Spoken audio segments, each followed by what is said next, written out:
अस्सलाम वालेकुम। के न्यूज़ हेडलाइंस के साथ मैं हूं हारिस अली शगिलानी और मैं हूं कुदसिया शौकत। चलते हैं आज की अहम खबरों की तरफ। ताज़ा तरीन खबरों से बाखबर रहने के लिए हमारा चैनल सब्सक्राइब कीजिए। रुक करेंगे साहिवाल का, जहां से रिपोर्ट कर रहे हैं हमारे नुमाइंदे मियां अली रजा। बैंक अल-फलाह के ताउन से साहिवाल में बेनज़ीर इनकम सपोर्ट प्रोग्राम के रुकूम की तकसीम का सिलसिला जारी है। बेनज़ीर इनकम सपोर्ट प्रोग्राम में बच्चों की तालीमी वज़ाइफ की तकसीम के लिए बटाला मुस्लिम हाई स्कूल में सेंटर बनाया गया है, जहां मुस्तहिक और गरीब खानदानों में रुकूम तकसीम हो रही हैं।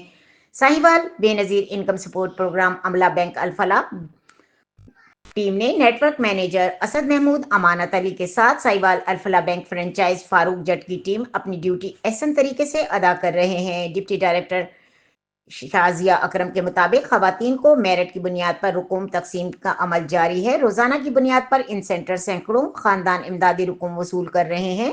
बैंक अल-फलाह एजेंट्स अच्छे अखलाक और ईमानदारी से रकम तकसीम के अमल में अपना किरदार अदा कर रहे हैं।